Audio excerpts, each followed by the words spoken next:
Now, The Hunt Palmer Show. Yes! I feel like I've been waiting for this my entire life. You're listening to The Hunt Palmer Show on 104.5 ESPN, Baton Rouge. Jolly good fun. Jolly good. Locking down the middle of the day. America's favorite daytime fun show. Live from the Mercedes-Benz of Baton Rouge studio. This is Hunt Palmer.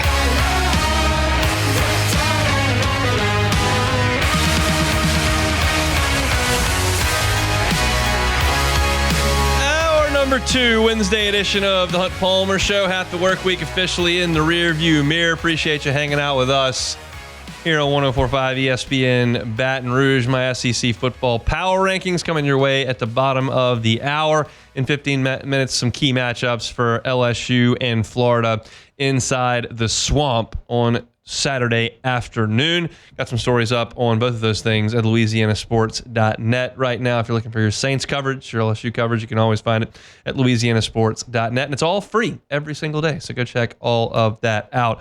Basketball season in full swing. Lady Tigers went ahead and started their season off with 3 big-time wins. They had their field trip game, the annual morning tip-off yesterday. They're crushing teams, and they just signed the number 1 class in the country. The men have their first big test of the season coming up tomorrow from Manhattan, Kansas. To talk about all of that, bring on our friend Matthew Brune from the Bengal Tiger, part of the On3 Network. Matthew, how we doing?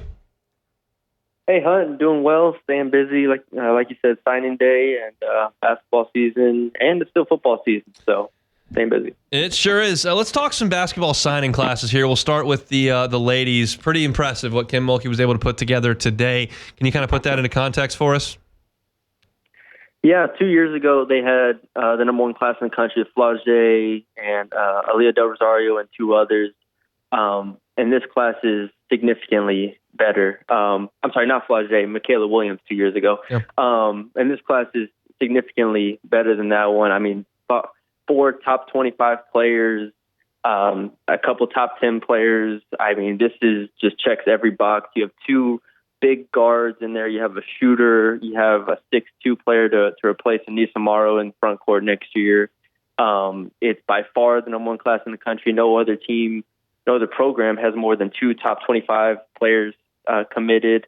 Most of them only have 1. It's really spread out this year. South Carolina only has 1. So I look at this as being a huge, huge piece to the next 4 years and what Kim Mulkey can accomplish.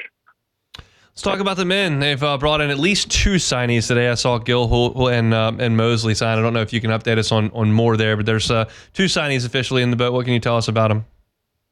Yeah, and Jalen Reese will join them today, from what I understand. But, you know, who knows how all the paperwork and signing all stuff all works out. But still, this is, a really good class for them. Another year where they've gotten 3 top 75 players. I mean, you start to stack up these types of classes, and you're able to build the depth that Matt McMahon wants to where he doesn't have to go to the portal for a new team every year.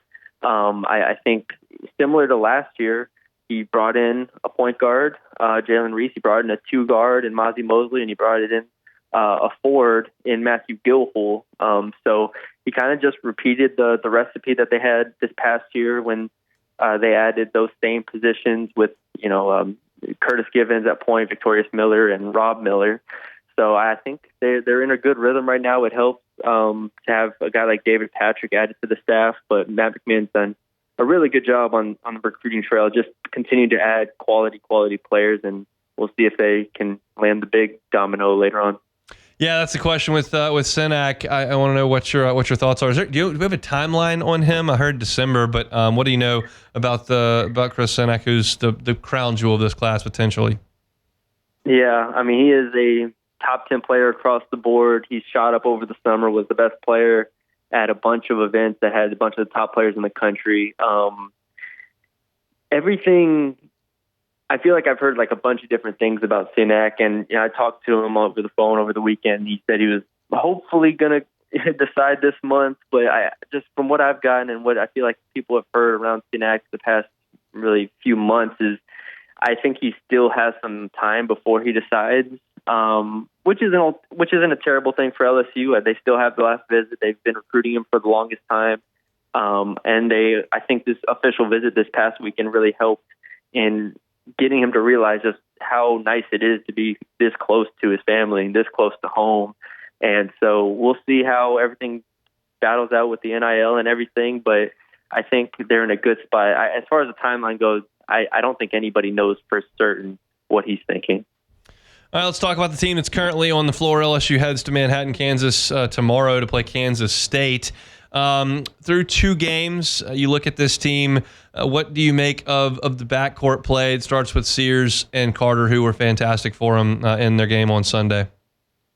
Yeah, Sears finally hit his stride. I mean, through the first game and then the first half of this past game, he was really, really quiet, and then he explodes for 18 points to help put the team on his back there. I think that's what they need from him. I anticipated him going into the year as a 15-plus point per game scorer, just because he averaged 23 last year and he can shoot the heck out the ball. But he got to the rim really well against Alabama State. I think he makes everything go with him. Without him, as much as I like, Mike Williams and Curtis Givens, they still need him to be like that initiator for them. So him and Cam Carter, I think, has been obviously really good as well, shooting the heck out the ball to start the year. So I feel good about the backcourt, but they're about to get really tested here by Kansas State. How would you feel about the perimeter defense? That was something that they really, really focused on, and I realize they haven't played anybody yet, but what do you make of it through 2 games? Yeah, I think it's okay. I think it could be better. Cam Carter and Jai Bailey were 2 really good defenders, and they're both, fifth-year seniors at this point that should be able to defend the perimeter really well. They've been fine. I think Mike Williams also should be able to check that box. My question is, with Jordan Sears at 5'11", 5'10", how does he hold up ultimately? But so I do think they've been put in rotation a little bit too much. Matt McMahon said that himself. But I think those are things that you can tighten up as the year goes on. So, again, they're going to face a really, really good test in terms of guards and a good offense tomorrow against Kansas State. Tell us what you know about Kansas State. Yeah, Jerome Tang has a really, really quality team. As we saw last year, Kansas State came to Baton Rouge and beat LSU up pretty good here. I think the backcourt is mostly new, and then they added Coleman Hawkins, who, if everyone remembers, LSU was in on briefly before he decided to go to Kansas State. Yeah. So, they have a lot of talent. It's a team that's going to be fighting in the upper half of the Big 12. So you go into this game needing to, at the very, very least, be competitive in order to show that you have improved from last year, and you're going to be, a team to watch in the non-conference. I've said it on and on that they have to win games in this non-conference. That'll determine their NCAA tournament, resume, and this is the first test. How much do you think they're going to miss Tyrell Ward? I think they're going to miss him pretty significantly. I don't want to overstate it because they're still a talented and pretty deep team, but I do wish they had his shooting at times, and really even in the first game and then the first half against Alabama State, it just felt like they didn't have that punch that they really need on the perimeter in terms of shooting. Jai Bailey can do a lot of things, but he's not a shooter. So then Robert Miller's out there and he's a freshman. So you just have a lot of questions, I think, in terms of shooting and kind of perimeter creation at that wing spot. And so I do wish they had him, but ultimately I think there's still enough talent and still enough depth here to do what they want to do. I was a little surprised to see Robert Miller in the starting lineup for the exhibition moving forward. Then I was like, well, wait, Derek Fountain's not back fully from his injury. Do you expect Fountain to eat into some of those minutes, or do you think that Miller kind of grows in his freshman year and becomes kind of an impact guy for LSU? Yeah, I expect Fountain at some point to eat into those, if not get a starting position. I think the rebounding is going to become more of a question mark as the year goes on, and Fountain is a very good rebounder. I expected either Collins or Fountain to be starting going into the year, and so like you, to see Robert Miller out there is a little surprising, but I do know that they want to have a lot of shooting around Jalen Reed at the 5 position, and Robert Miller, in theory, is a shooter that can stretch the floor, but ultimately I think we'll get back to Fountain starting next to Reed at some point. I'd be pretty shocked if it's Robert Miller the entire year. Women's basketball recruiting, basketball coverage, football, it's all there. The Bengal Tigers, certainly football recruiting as well. Matthew Brune, Shea Dixon do an awesome job over there. We appreciate a little bit of time, man. Yeah, thanks for having me, Hunt. Anytime. He's Matthew Brune, Bengal Tiger on 3. All right, let's take a timeout. When we come back, some key matchups for LSU and Florida coming up on Saturday in the Swamp. I wrote about it at LouisianaSports.net. I'll tell you about it coming up next. The Hunt Palmer Show. Evolve Physical Therapy and Sports. EvolvePT.com is that website. If you're in pain, go to Evolve. Pain sucks. It's not a lot of fun. Doesn't matter how it happened or how old you are. You want to get rid of it and get back to being your active self. I've talked to Robbie Bolton a couple times in the last couple of weeks and saying, hey, man, look, it doesn't matter how old you are. If you're active, whether you're in your upper 60s or teens, we can help you. We can help you get back to being your active self. Golf, pickleball, cheerleading, youth sports, just working out, whatever the case may be. If you can't do it because of pain, you need to get rehabilitation. You need to get to Evolve Physical Therapy and Sports for that. They do the dry needling, they do cupping, they do isokinetic testing to test how your muscles are responding and whether or not you're gaining that strength back that you need. They can do it all. It's first-class operation. It's state-of-the-art equipment over there at Evolve Physical Therapy and Sports. They're on Starring near Highland Road, right there behind Sammy's Grill. You can check them out online, EvolvePT.com. It's Evolve Physical Therapy and Sports, EvolvePT.com. You're listening to The Hunt Palmer Show on 104.5 ESPN, Baton Rouge.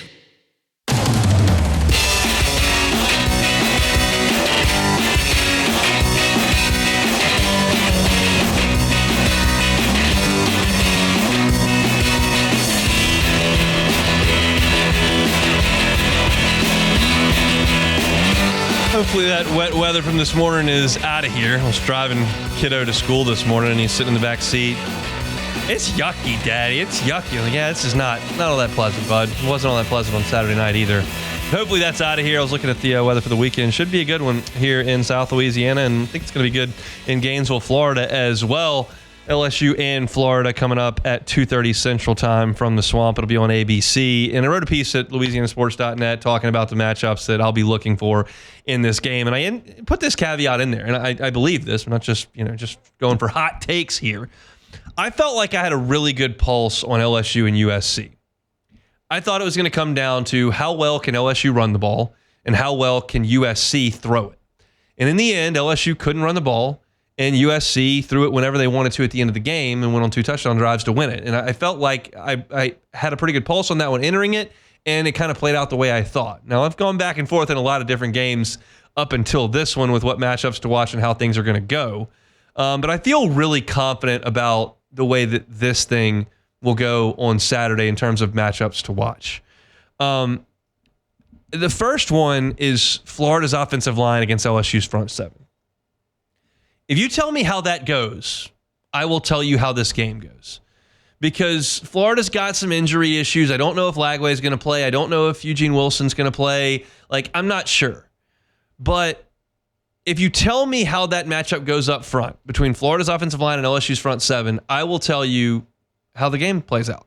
Because if Florida cannot push LSU around and run the ball and create seams, and they can't block LSU off the edge, their offense has no chance because Lagway's not prepared to go nuts if he plays. And certainly if you go to the backup quarterback, he has no chance. Aiden Warner is not going to hurt LSU in this game, in my estimation, if he can't just hand the ball off to 3 really talented running backs. I don't know if Montrell Johnson's going to play or not either. There are a lot of caveats, but all of them are insignificant in my estimation when you look at, okay, I don't care who's running the ball for Florida.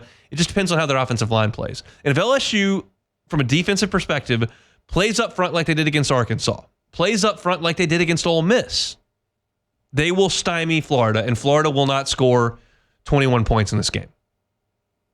If Florida can turn around and hand the ball off and run it like they did right down Kentucky's throat, 197 yards in that game, program record 5 touchdowns.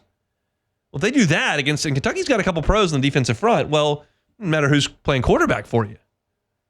That is, to me, matchup number 1. It's not DJ Lagway running. It's not LSU's corners trying to cover. It's Florida's offensive line against LSU's front seven. That, to me, is huge. And that, again, is not some sort of breaking news that I think it's important to win the line of scrimmage. But I think it's Florida's only avenue. The second matchup in this game is Austin Armstrong, who was Florida's defensive coordinator, against Garrett Nussmeier. I leaned here on this matchup on the guys on the morning show this morning. They had Matt Flynn on, Jake and T-Bob were there, and they were going over a lot of the things that they saw Texas A&M and Alabama doing to Garrett Nussmeier. And we can all agree that his last 6 quarters have been his worst quarters of the season. And we can all agree that Florida is going to look at that tape and try to recreate it. Now, I don't think Florida's got the dudes that Texas A&M and Alabama have, but they're going to try. And one of the things that those guys were talking about was sending double A gap pressure, was simulating that pressure and bailing out of it, and messing with Garrett Nussmeier's eyes and trying to speed him up. And the turnovers have just been too much. And on yesterday's show, I broke down all 11 of his interceptions, all 11 of them. And the majority of them have been due to a missed read.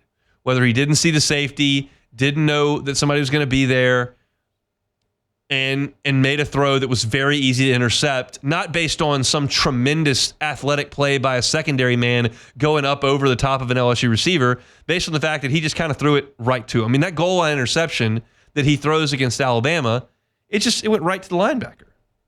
He was on one receiver, peeled off to the next, and he just threw it right to him. That's a communication thing. That's a defensive scheme thing. And if Austin Armstrong can confuse Garrett Nussmeier, he'll throw it away. I wrote this in my piece at LouisianaSports.net. It feels to me unlikely that a Florida defense that ranks 15th in a 16-team SEC in scoring and rushing defense, 13th in passing defense, 10th in sacks, and 9th in red zone defense is going to completely shut down LSU's ability to move the ball. That seems unlikely to me. Not impossible. It seems unlikely to me that would happen. What does not seem unlikely is that Garrett Nussmeier could throw 3 interceptions because he misreads something, because the defensive coordinator made a good call and Nussmeier didn't read it. And that's not necessarily a Joe Sloan thing. It's more so a Garrett Nussmeier thing. So that matchup to me is huge. And then you've got the last one, which is intangible, I would suggest. And it's apathy. And it's right at LSU and Florida. And it's for different reasons. Florida has done a really good job handling disappointment this year. They have. They got hammered by Texas A&M at home a few weeks after getting smoked by Miami at home. And they showed up ready to play in Starkville against Mississippi State. They had Tennessee beat if Billy Napier would just go for 2 at the end of the game instead of playing conservatively with nothing on the line for his program and kicking the extra point. Gut-wrenching loss on Rocky Top. They played their best game of the year the next week against Kentucky. They weren't going to the SEC championship game. They're not going to the playoff. Their coach at that point was probably going to get fired. And they showed up and they played really hard. And I think that's realistic for his team, unless DJ Lagway doesn't dress out. Because you can say next man up all you want, but the fact of the matter remains that locker room is not stupid. And they know if Aiden Warner starts taking snaps, they got almost no chance to beat good SEC teams, mediocre SEC teams. They were down 35-0 last week with that guy playing quarterback. They put it in the end zone one time against Georgia, but it was pretty inept other than that. Warner's not an SEC quarterback. He's an Ivy League transfer.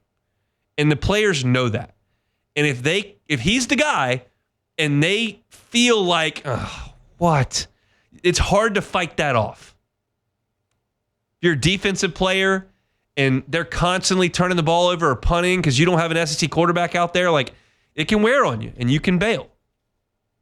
That's something Florida's going to have to fight. On the flip side, with LSU, a lot of your goals are off the table. You're not going to be an at-large. Now, I understand there is a way to make this thing happen to the SEC championship game. I understand.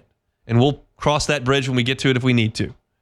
But you've been talking about being a college football playoff team since August. Will Campbell talked about that before the USC game. That's unlikely now. You got, let's just call it what it was, embarrassed in Tiger Stadium on Saturday. Can you respond to that and go play? Apathy can set in. And you're not going to get, in my opinion, a big boost from the Swamp in terms of energy. I've been to the Swamp a lot. I went in 2006 when they were the national champions with Chris Leak and Tim Tebow. I went in 2008 when they beat the absolute brakes off of LSU, scored 50-something. Brandon Spikes punted the ball over my head in the student section. I was there in 2010 for the weird fake field goal thing. I was there in 2012 for Muschamp when they ran the ball with Gillisley 100 times and beat LSU. In 06 and 08, that place was as good a stadium as you will have in the SEC. It was on fire. Urban Meyer had that thing humming. They had Tim Tebow and Percy Harvin and Chris Rainey and Jeff Demps and Aaron Hernandez and Riley Cooper and Brandon Spikes. And they were a freight train. And that place was on fire. 2012, nobody was really that excited about Muschamp. It was a boring brand of football. They ran it all the time, played defense. They weren't that good. It was pretty sleepy in the swamp in 2012. I went back in 2020. That doesn't count because it was COVID and fog and the whole thing. But 2012, it was pretty sleepy. Florida's fan base is not quite as hardwired as some of the others in the league. Now, most stadiums have some empty seats when the team is not great. That's the case in Baton Rouge. That's the case in Athens. That's the case in Knoxville. You don't fill 100,000-seat stadiums with teams that go 6-6. But South Carolina would still bring it. And Tiger Stadium would still be pretty intimidating. The swamp can fade pretty quickly. And I think that it's going to be, I think that stadium seats 86. I would guess you're closer to 75 on Saturday. There's a large contingency of that fan base that does not think Billy Napier is the guy. There's not anything on the line. Their quarterback might not play. I don't think you're going to fill that place up. It's not going to be electric. And so LSU and Florida are both going to have to bring their own energy. And if you can't fight off that apathy, whether it's because you're playing a backup quarterback and you're going to lose your 7th game or because your at-large playoff chances are out the window, you can get beat. That's going to be a battle for both LSU and Florida. So to me, the 3 key matchups in this game, Florida's offensive line trying to run the ball on LSU's defensive front, Florida's defensive coordinator against Garrett Nussmeier trying to confuse him into those interceptions, and then both teams mentally being locked into the game and playing really hard. Not a guarantee at this point in this era of college football where guys can already be looking at their next stop. Just my thoughts on key matchups. You can read about it. Go into a little bit further depth with some numbers over on LouisianaSports.net. If you're looking at LouisianaSports.net today, there's plenty of stuff on the homepage. Always invite you to check it out. I mentioned the matchup to watch piece. Ross Jackson's got a great piece up about the defensive staff shakeup and what that did for the Saints back on Sunday. We chatted with Xavier Thomas, who went kind of in depth into just how much work they do on punt return and kickoff return stuff, both during the week as well as on the sideline in game. They made an adjustment in the Alabama game that sprung a nice return in the kickoff game. So if you want to read something about that, you can do so at LouisianaSports.net. SEC Bowl projections are up. LSU women's basketball recruiting update. Josh Smith, American League Silver Slugger, got an update on that as well. So all the LSU, Saints, and SEC content you could crave is over there for free at LouisianaSports.net. When we come back, SEC football power rankings. Let it get it done. It's the Hunt Palmer Show. The Hunt Palmer Show. Genesis of Baton Rouge. When you think luxury, you should think Genesis of Baton Rouge. There are certainly brands that come to your mind when you think luxury vehicles. And Genesis may not be one because they haven't been around that long. Change that.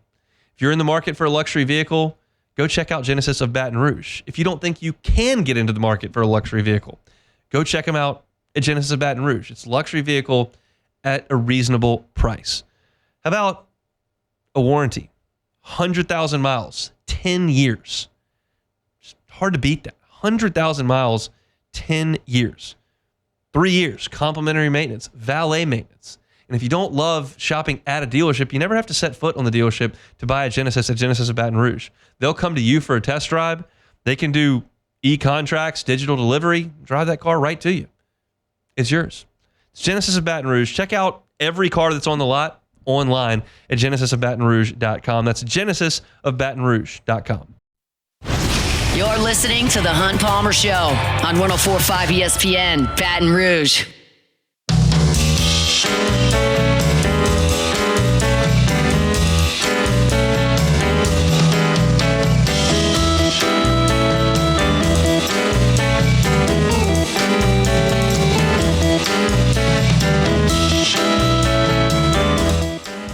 All right, it is that time.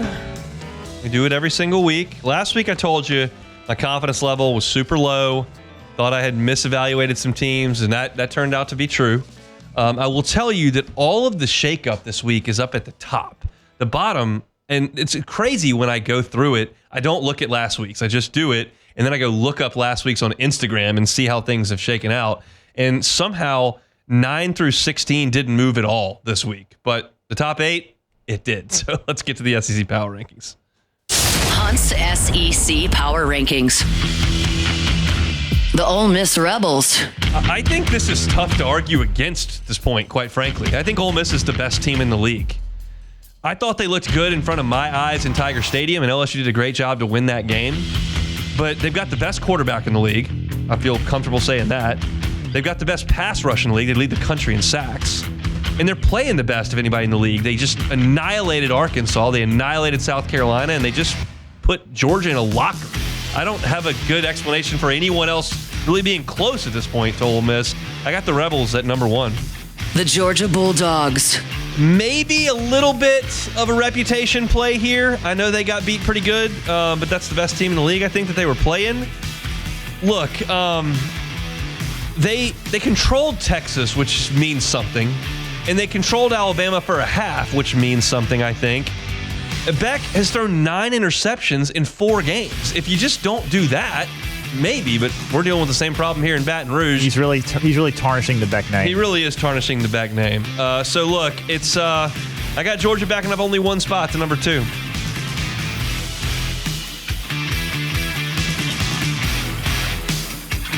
Sometimes I just can't find them. The Tennessee Volunteers. You're tarnishing the Beck family name. Yeah, I am. Tennessee moves up 4 spots this week to number 3. I thought I had them ranked poorly last week, and forget it. I mean, they killed Mississippi State. Who cares? But this is as good a defense as there is in the SEC. They're number 5 in the country in scoring defense, and Nico is playing better.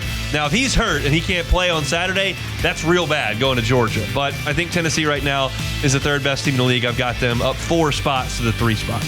The Texas Longhorns. Texas falls 2 spots after a nice win. They beat Florida by 1,000. They got the number 4 scoring defense in the nation, and Quinn Ewers finally looks better against Florida. I'm just not going to give you too much credit for beating a backup quarterback, and you haven't beaten anybody else. Michigan stinks. Oklahoma stinks. It's not an impressive resume. I still think Texas is pretty good, but I had to back them up a little bit. They are now back 2 spots to number 4. The Alabama Crimson Tide. Saturday doesn't wash everything away that they had done previously. You're still a team that's lost 2 games. You still lost to Vanderbilt. You still lost to Tennessee. You still didn't look great offensively in the passing game against Missouri. But I think Saturday was a reminder that Bama can be very dangerous, and Jalen Milroe can be very dangerous when he's not trying to throw it too much. He just needs to run more. I don't know why he doesn't run more. I don't know why he ran the ball 7 times against Vanderbilt. I don't know why he hasn't run for 120 yards on more teams this year. Certainly does it against LSU, and I would expect to see more of that moving forward. So Alabama comes in at number 5. The South Carolina Gamecocks. I moved the Gamecocks up 2 spots to number 6 this week. They've won 3 straight games. They outscored Oklahoma, Texas A&M, and Vanderbilt 107-36.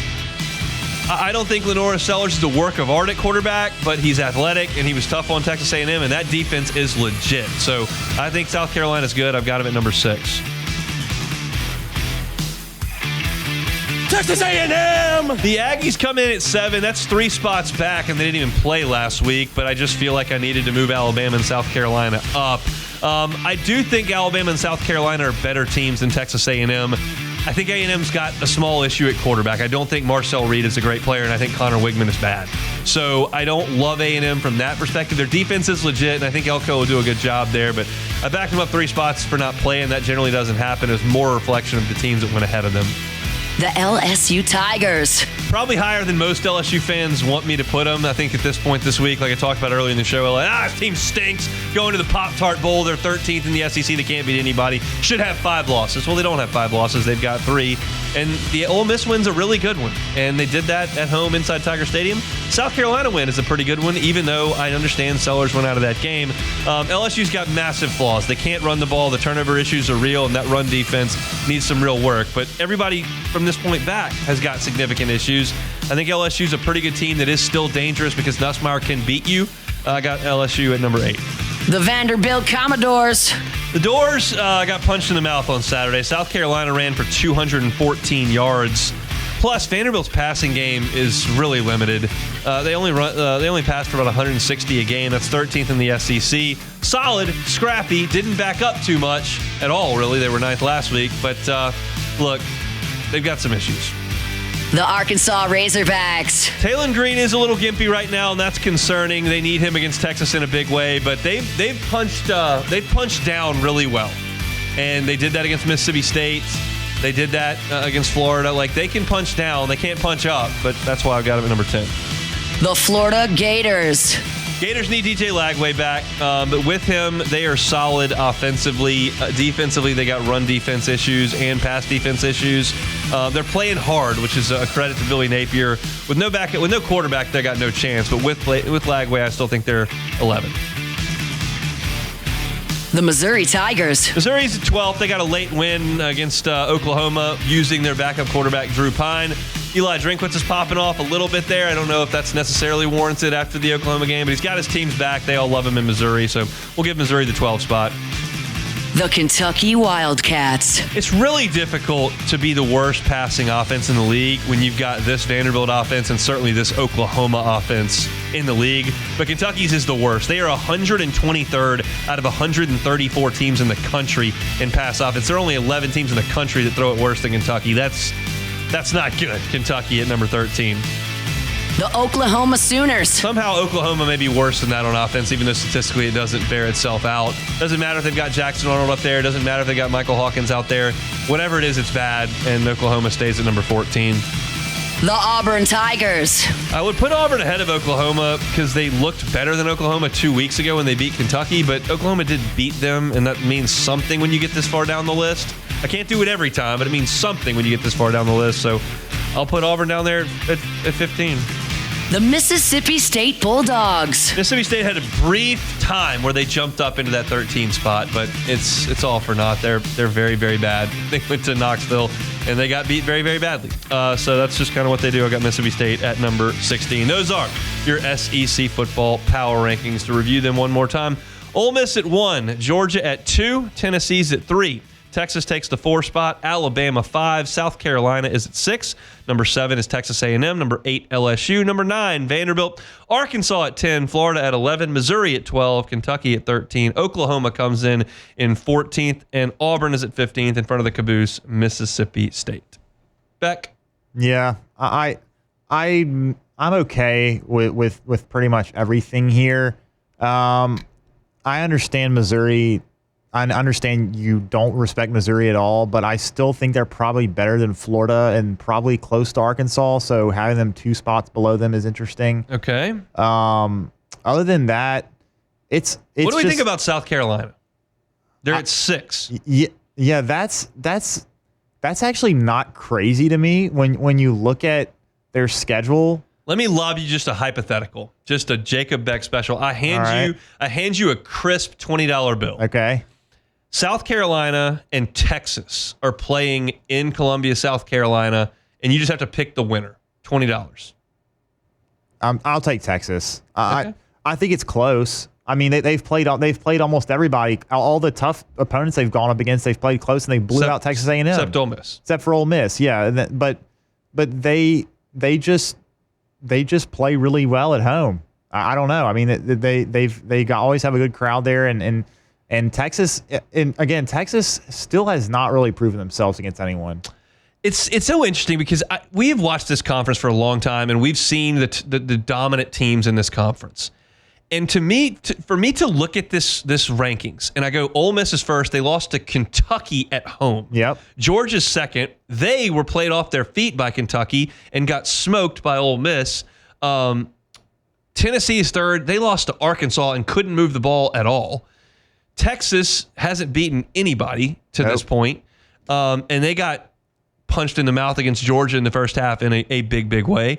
Bama lost to Vanderbilt. South Carolina got annihilated by Ole Miss at home. Like, everybody at the top has had a week or two where they've just looked bad, and that is not the case. Those Saban teams didn't look bad. The 2019 LSU team didn't look bad. Now, you could say they didn't stop anybody on the ground against Ole Miss. They scored 60 in that game and won it by 20 points.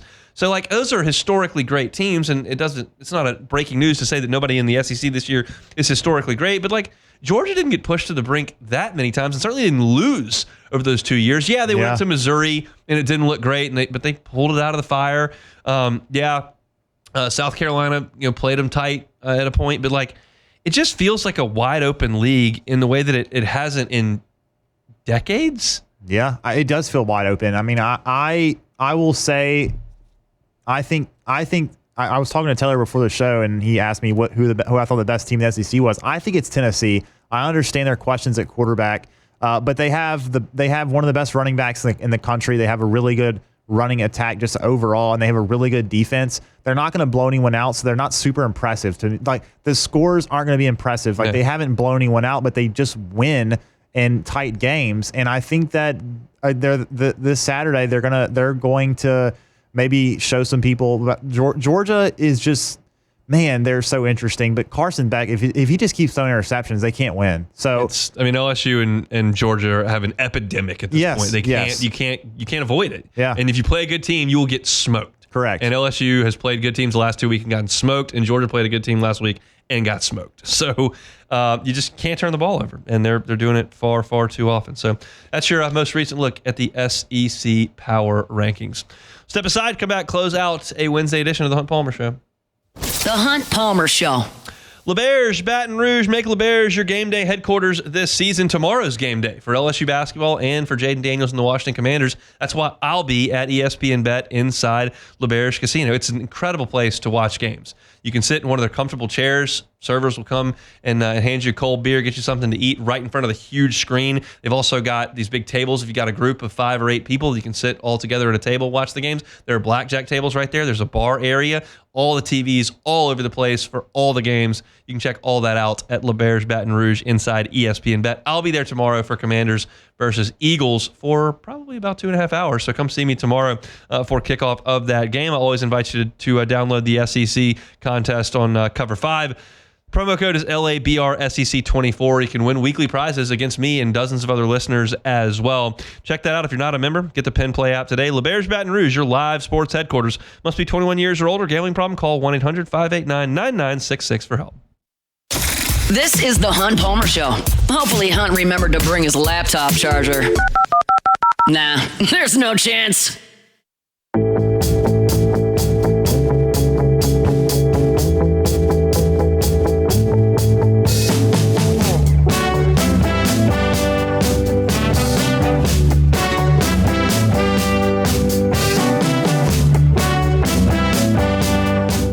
Congratulations to Rhett Meyer from Central. Rhett is the Week 11 winner in our 2024 College Football Pick'em Contest and wins a Hooters wing party for 10 people. Don't forget to make your picks for round 12 by tomorrow, Thursday at noon. Weekly winners will receive a Hooters wing party for 10 people, and the first place season-long champion will receive a 75-inch 4K flat-screen TV and soundbar, plus free Hooters wings for an entire year. It's the 2024 College Football Pick'em presented by Hooters. Big show tomorrow. Luke Johnson will be on talking Saints as they get ready for the Cleveland Browns. Going to have guests from the Kansas State beat to talk about Kansas State and LSU on the hardwood tomorrow at 8 o'clock.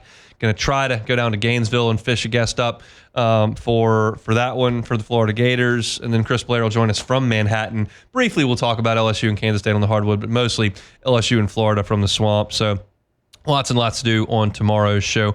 Very much looking forward to that.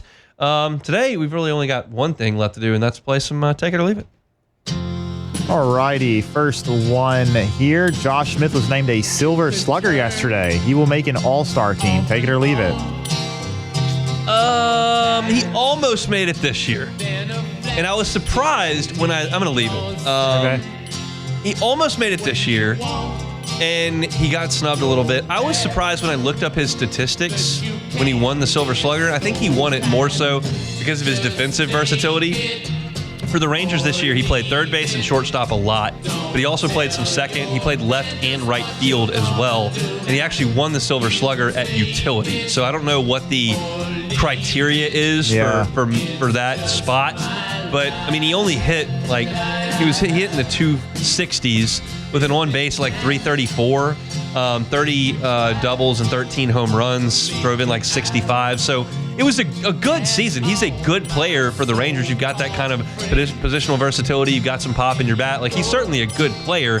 But when I think Silver Slugger, I think of a guy that's hitting 28, 29 home runs, that's hitting 285, 290. I mean, the best offensive player at your position usually garners a little bit more than that, but he won that award because of his versatility, which is a great thing for him to have. Of course, he played at LSU, played third base, and then he moved over to shortstop towards the end. So, great season for him. I just don't know if I'm ready to call him an all-star just yet, but I'm hopeful. I could tell he was going to be a big leaguer pretty early on. He was a freshman on that 17 team that had Kramer and Dykman and Papierski and the Jordan twins and Lang and Poche and all those, and he was a freshman on that team. He was really good. Hit a couple home runs in Omaha for that team. I think he's got a good MLB career ahead of him, but an all-star team's tough to make. Our next one here, the Lakers are the favorites to land Zion Williamson. If the Pelicans decide to trade him, there are currently odds on this. The Lakers are plus 600, followed by the Rockets at 750 and the Clippers at 850. Zion and Anthony Davis, former Pels, playing together at the Lakers. Take it or leave it. I'll take it. Because if Zion plays for the Lakers, it means that the Pelicans have traded him, and that's what needs to happen. We need, and if we can get a haul like we got from Anthony Davis, get like three first, a couple of seconds for that, then I'm okay with that, because we have just every single season we've seen the same thing happen, and at the end of the season we're like, well, let's see what happens next year. Maybe they can say, nope, it's happened. We've seen it for 4 years. We don't need to see it anymore. And we'll play out the string this year, I think, but I don't know if he continues to be hurt so much every year. They can't keep waiting. If they're going to trade him, they need to do it now when he still has a lot of value. I don't think that they're going to get it. They would get a ton for him if they did. They Certainly may not anywhere close to what you got for Anthony Davis. Yeah, they may not. But you got to get something, because, and I'm not here to tell the entire Pels organization, like, you have failed. Yeah. Like, David Griffin didn't do a terrible job. Willie Green has not done a terrible job. Zion's not done a terrible job.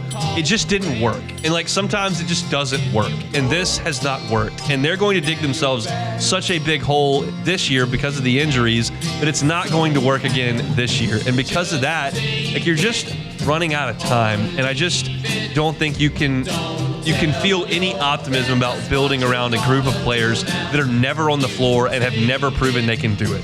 Like, you had one good push and you got to the playoffs and BI got hurt. It's like, last year they were so steady, and then BI got hurt and you got to the play-in and it didn't work. But it's Zion got hurt in that play-in against after the Lakers. He dropped 30 or 4, however, he had like 40 points and then he got hurt, and then you didn't have him in the playoffs. So I think they've got to move on. Yeah, I agree. All right, last one here. After getting benched just a couple of weeks ago, Anthony Richardson has now been named the starter again for the Colts and will be for the rest of the season, according to head coach Shane Steichen. Getting benched for a couple of weeks. Take it or leave it. I mean, I'll leave this whole thing the Colts are doing with this shuffle. Like, it's clear Flacco's better. And they're just trying to. I mean, they made a bad draft pick. They drafted a quarterback who was not good in college, and he's not good in the NFL, and now they're trying to make him good. It's just not going to work. And I think the development is bad. I think the situation is bad. They can't decide if they want to help the future of the organization or try to win games, and they're handling it very, very poorly. I saw Nick Delatorre, who covers Florida, and he had the Michael Scott vasectomy thing, or snip, snap, snip, snap, snip, snap, and that's kind of what it feels like you're doing with Anthony Richardson. I got disappointing news for Jim Irsay and that entire organization. This is not going to work because he's never been a very good quarterback. And Pretty much. He's a great athlete, and he can run super fast, and he can throw it really far, and he can probably fill up the highlight reel. He'll make some great highlight plays, but he's going to make some terrible ones, and he's not going to make the routine ones that you need. So it's a forced draft pick, and this is the thing when people talk about Nussmeier and whether or not he's going to go to the draft or whether he's going to stay. And I'm just telling you, in a league that has taken Anthony Richardson and Paxton Lynch, and has taken guys like Jake Locker and all these guys in the first round, like, I think they could probably take Garrett Nussmeier in the first round of this draft. It's just, you don't have to win the Heisman to go 9th in the draft or 18th in the draft. Just one team has to go, maybe this is it, and jump up and take it. Yeah. And that's what the Colts did with Anthony Richardson, and they'll pay for that. So That's it for us here on a Wednesday edition of the Hunt Palmer Show. Open things up, talking about LSU preparing for 2 quarterbacks in the swamp and why I don't think that the running quarterback is going to be a huge story for the LSU opponent in this game. JD Piquel of On3 Sports was with us at 1:15. It was a What If Wednesday. Talked about Bitcoin and What If Wednesday. Saints breaking some tendencies defensively. You can find that on YouTube at Hunt on Saints. Matthew Brune talking some hoops. He'll be with us every Wednesday moving forward at 2 o'clock. He was today. Key matchups, LSU and Bama, LSU and Florida in the swamp. You can find that on YouTube at Hunt on LSU and my SEC Power Rankings. If you missed any of the show, catch it on demand wherever you find your sound. Matt's going to drive you home next one after further review. We're back tomorrow, same time, same place for another edition of the Hunt Palmer Show. The Hunt Palmer Show. Boudreaux's Electrical Services. Neil and Melissa have been running Boudreaux's Electrical for 40 years down there in Napoleonville. Give yourself the peace of mind of knowing the power is not going to go out at your home. A lot of you work from home. A lot of you have young kids. Power outages become a real problem when you're working from home or if you got young kiddos. Just get rid of that. Give yourself the peace of mind of knowing that your power is going to come back on when it goes off with a certified generator dealer in Boudreaux's Electrical. They are a Generac dealer. They're a premier Generac dealer, and that means they're in the top 3% nationwide in terms of Generac generator sales. Every single Generac generator you get from the folks at Boudreaux's Electrical comes with a 7 to 10 year warranty. That's more peace of mind for you from the folks at Boudreaux's Electrical. You can contact them via phone. 985-397-1562 is the number they've had for 40 years, or 225-300-9389 at their new Gonzales location. I give you the easy way every day, though. It's BoudreauxElectrical.com. BoudreauxElectrical.com.